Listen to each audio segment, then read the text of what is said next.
Shalom Adonai, seja muito bem-vindo ao canal Evangelho. Tudo bem com você? Te disseram que você não é a igreja? Um vídeo que viralizou há alguns dias mostrava um renomado pastor adventista dizendo que você não pode dizer que você é a igreja. E de fato ele não está errado se a intenção dessa pessoa é dizer que não precisa de ninguém para ser igreja. Porém, nós precisamos ter discernimento de espíritos para entender que algumas mensagens podem vir acompanhadas de intenções erradas, algumas propositadamente, outras por ignorância. Vou te mostrar o perigo de usar a verdade como argumento para nossas inclinações, sem considerar o contexto em que ela foi aplicada. E não estou falando a respeito do pregador da mensagem, mas daquele que extraiu este trecho do vídeo tirando-o do seu contexto com um intuito enganoso.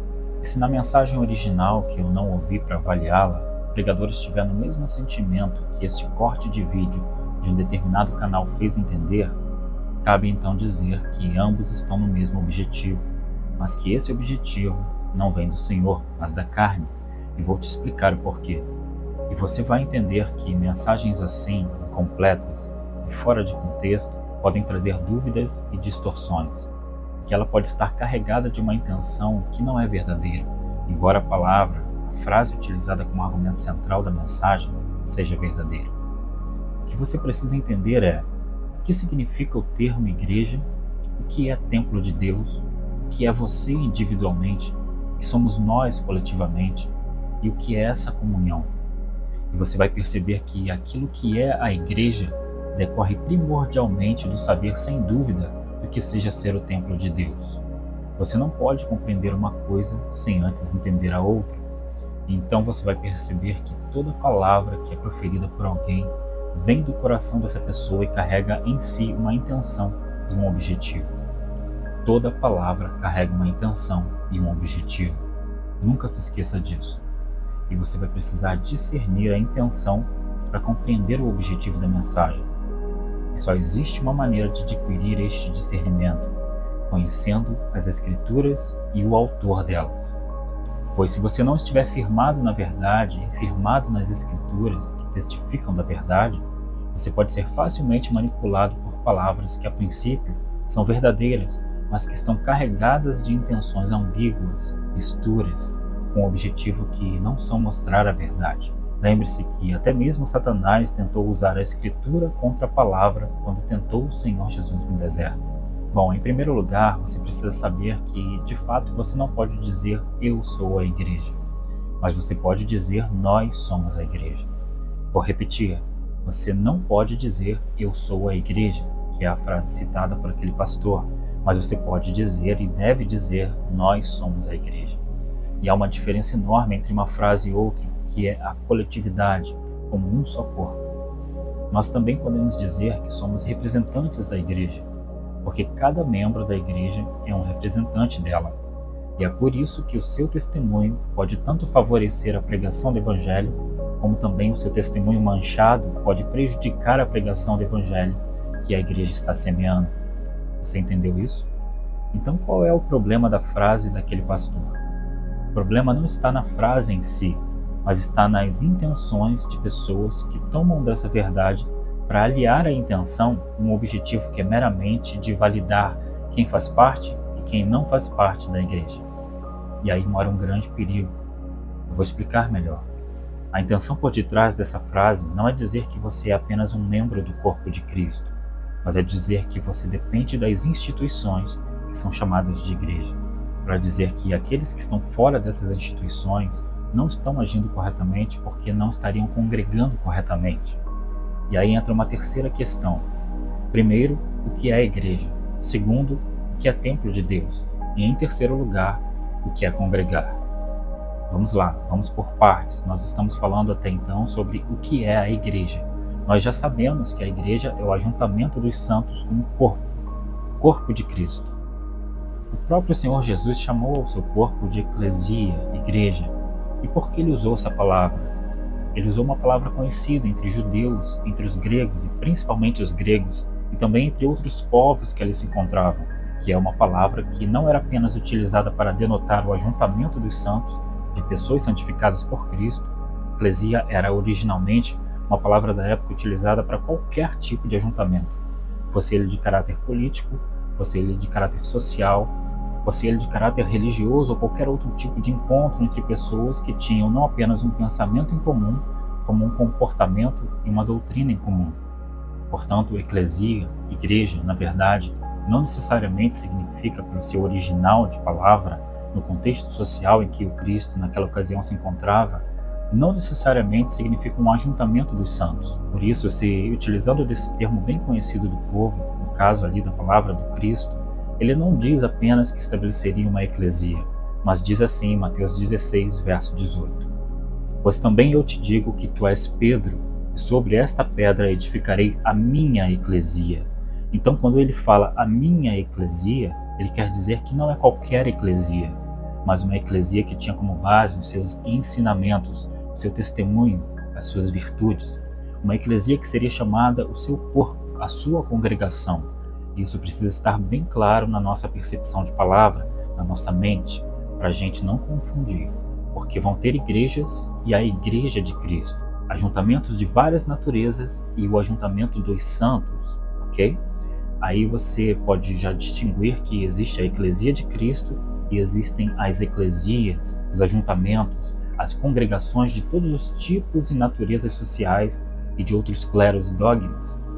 Então se pega este termo eclesia, igreja, e se apropria desse termo, associando ele às instituições que, em nome de Deus, detêm a premissa de ser um lugar legítimo e particular para a pregação das Escrituras. Porém, o que Cristo está estabelecendo ali naquela ocasião, falando a Pedro, não é uma instituição de caráter físico, do tipo, vamos reerguer o templo de Jerusalém, ou então vamos erguer um templo próprio dos chamados para fora, um templo para os meus santos. Não é isso que o Senhor está falando ali. O que Cristo está dizendo é que ele vai formar a sua congregação, o seu corpo, que é chamado pelo apóstolo Paulo de corpo de Cristo, uma analogia a um tipo de vínculo orgânico onde Cristo é o cabeça e nós o seu corpo, ajustado e comandado pela cabeça, a sua congregação, a sua eclesia, a sua igreja. Por isso você não pode dizer eu sou a igreja, mas você pode e deve dizer nós somos a igreja, ok? E por que nós somos a igreja e não as instituições criadas pelos homens, os prédios, os nomes, as denominações? Porque a igreja é feita de pessoas, e por isso aonde essas pessoas estão reunidas, ali está o Senhor no meio delas. Não foi isso que o Senhor nos diz? Porque onde estiverem 2 ou 3 reunidos em meu nome, aí estou eu no meio deles. Mateus 18, 20. Por isso, os primeiros cristãos, chamados de os do caminho, os primeiros, eles se congregavam, eles eram igreja debaixo de uma árvore, ou na casa de Lídia, ou em qualquer outro lugar no qual é relatado em Atos dos Apóstolos, até mesmo no Templo de Jerusalém, por causa dos judeus convertidos. E é isso que precisa ficar bem claro na nossa cabeça. Existe igreja dentro dos templos e existe igreja fora dos templos. Templos, entre aspas, edificações humanas, ok? Mas não são as edificações, as instituições, as denominações, a igreja. Agora eu pego a mesma afirmação desse pastor e faço ela de maneira completa. Você não pode dizer que é a igreja, nem as instituições podem, e nem as denominações podem, porque um só não faz a comunhão, bem como pedras não pensam. Esse é o conceito que faltou ser esclarecido naquele corte de vídeo, ok? Fique bem claro disso. Então nós sabemos que nós, como corpo, somos a igreja. Nós, como corpo de Cristo, somos a igreja de Cristo, entendeu? Vamos continuar? Então você também precisa saber a diferença entre templo de Deus e a igreja, a congregação.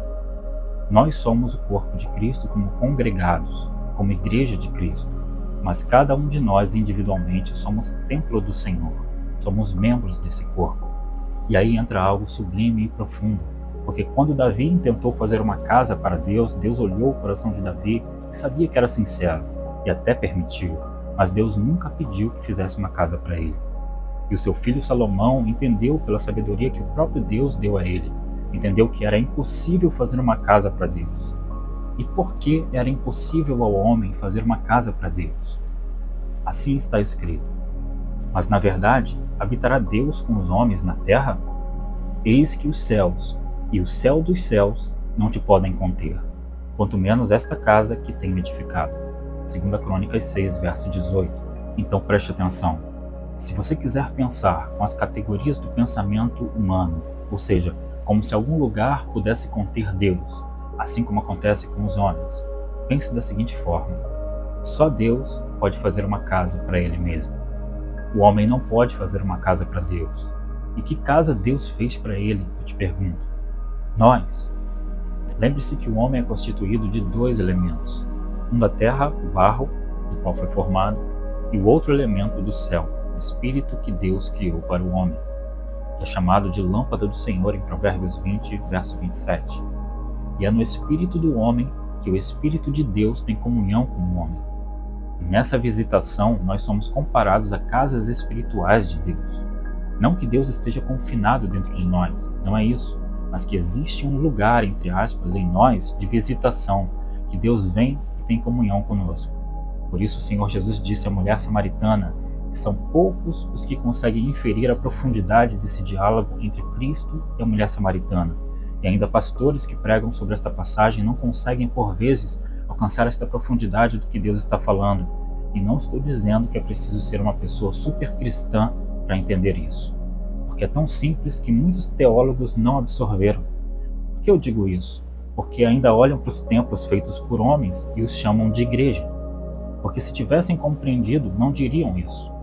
Não tentariam impor essa interpretatividade errada. E o que o Senhor disse à mulher samaritana? Mas a hora vem, e agora é, em que os verdadeiros adoradores adorarão ao Pai em espírito e em verdade, porque o Pai procura tais que assim o adorem. João 4, verso 23. E espírito aqui está com E minúsculo, porque se refere a este lugar, entre aspas, particular, que Deus colocou em nós, onde Ele fala conosco. Então é neste lugar no homem, neste elemento do céu que está no homem, que Deus tem comunhão com o homem. E quando eu digo homem, me refiro, claro, a todo ser humano, homens e mulheres, a todos que vieram do homem formado por Deus. Nosso espírito é a lâmpada do Senhor, e quando o Senhor tem comunhão conosco, essa lâmpada se acende. Somos comparados à luz no mundo. Nós somos comparados a luzeiros, como uma cidade edificada sobre um monte, no qual não se pode esconder. Por quê? Porque se vê a sua luz. Nos conformamos à imagem e semelhança do Senhor. Não se acende uma candeia para colocá-la debaixo do alqueire, mas no velador, e alumia todos os que se encontram na casa, disse o Senhor. Então, se o Senhor acende a nossa lâmpada e existe uma comunhão entre o homem e Deus, nós então somos comparados a casas espirituais de Deus. Por isso nós podemos dizer: nós somos o templo de Deus. E também podemos dizer individualmente: eu sou o templo de Deus. E você também pode dizer: amém? E desses dois elementos ao qual somos formados, passamos a ser Nefesh Hayah, alma vivente. Então falamos o que é a Igreja de Cristo, que não são instituições, mas a reunião de pessoas que creem em Cristo. Falamos o que é o templo do Senhor, desse tabernáculo terrestre que somos individualmente. E agora nos resta falar o que é congregar, o que é ter comunhão. E é aqui que as coisas se estreitam ainda mais. Porque para haver eclesia para qualquer fim, precisa haver um vínculo. Quando falamos de eclesia de Cristo, Igreja de Cristo, o vínculo que existe é um vínculo de perfeição. Um vínculo não apenas de unidade, de se estar junto, mas um vínculo de unanimidade. Ou seja, de se ter um só pensamento, porque um só é o cabeça, Cristo. E, portanto, os membros do seu corpo devem se mover em sincronia com a sua vontade, em uma mesma direção. E esse vínculo perfeito é o vínculo do amor, como está escrito em Colossenses 3, verso 14. E sobre tudo isso, revesti-vos de amor, que é o vínculo da perfeição. Sem ele pode existir congregação de pessoas, mas não a congregação de Cristo, não a eclesia de Cristo. Isso diz respeito ao que é essencial entre nós para sermos igreja do Senhor. Congregar não é frequentar templos. Congregar é a reunião e o viver dos santos em comunidade. Seja em uma casa, seja debaixo de uma árvore, isso é congregar.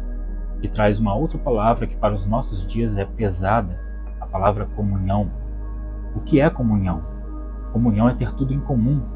Será que visitando esses templos veremos pessoas que têm tudo em comum? Pode ser que sim, pode ser que não. Existem muitos templos por aí, mas quando se diz tudo, significa tudo mesmo. Veja o que diz Atos dos Apóstolos sobre os primeiros discípulos e compare com o que você vê hoje. Atos 2, versos 42 a 47. Perseveravam na doutrina dos apóstolos e na comunhão, no partir do pão e nas orações. Perseverar pressupõe oposição, e é assim mesmo, em meio à oposição da própria carne, que essa comunhão prevalece. Continuando, em cada alma havia temor, e se havia temor, certamente não havia o fato de se considerar mais privilegiado, o maior que o outro, porque isto contraria o que o Senhor ensinou em Mateus 23. E muitos prodígios e sinais eram feitos por intermédio dos apóstolos, ou seja, Deus operava maravilhas no meio deles. Todos os que creram estavam juntos e tinham tudo em comum. Vendiam as suas propriedades e bens, distribuindo o produto entre todos, à medida que alguém tinha necessidade. Mas o que vemos hoje? Cães gulosos que se valem do genuíno amor das pessoas, fazendo-os até mesmo se desfazerem de seus bens, mas não para distribuir entre todos, segundo a necessidade de cada um, mas para bancar a vida abastada e rica de muitos líderes.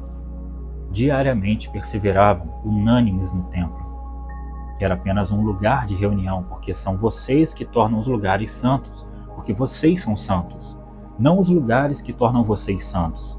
E esta é a diferença entre ser testemunha ou ser um mero religioso. Partiam pão de casa em casa, ou seja, não diziam que só era permitido partir o pão em um determinado lugar, porque os lugares não tinham maior consideração do que aqueles que os santificavam. E tomavam as suas refeições com alegria e singeleza de coração, louvando a Deus e contando com a simpatia de todo o povo. Ou seja, era tão forte e genuína essa comunidade que a sua sinceridade testemunhava a todo o povo. Enquanto isso, acrescentava-lhes o Senhor dia a dia os que iam sendo salvos. E aqui o texto nos mostra que o convencimento não vem por pressionar ou impressionar as pessoas, colocando-as contra a parede por meio do medo ou constrangimentos ou quaisquer argumentos humanos, mas pelo próprio Espírito do Senhor, quando o corpo está bem ajustado, ou seja, exercitando seus dons em amor.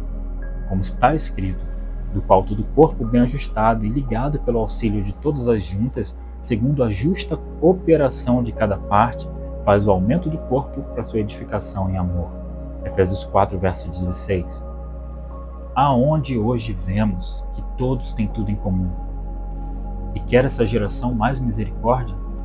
Se acha esta geração mais digna de ser poupada de uma tribulação do que os primeiros que deram suas próprias vidas pelo Evangelho?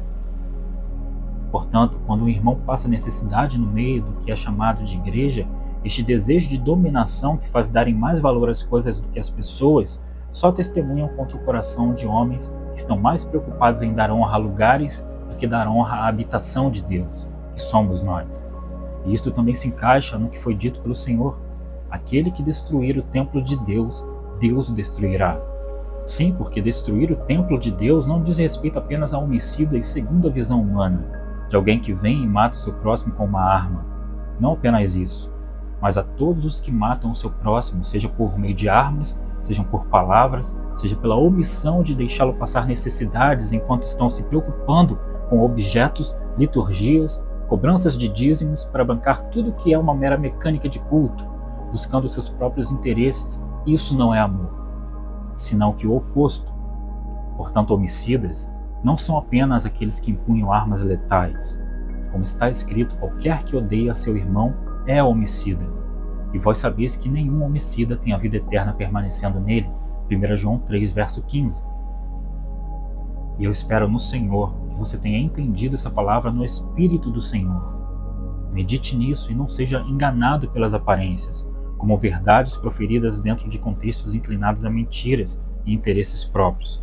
Porque fora do contexto original e objetivo original, o pensamento central é desencadeado do seu propósito e pode ser manipulado para se encaixar com outra intenção qualquer que não a sua intenção original. É como tomar versículos isolados e estabelecer a partir deles doutrinas inclinadas para a carne, ignorando o que se está sendo dito. Lembre-se, vigiar é discernir. E você só poderá exercer o juízo de discernimento conhecendo não apenas a letra, mas o espírito dessa palavra. Um dia abençoado para ti e até o próximo devocional. Shalom Adonai. Se você ainda não é inscrito no canal, se inscreva para receber outros estudos e devocionais, e clique no gostei para nos ajudar a fazer esta mensagem chegar a mais pessoas. Obrigado por assistir.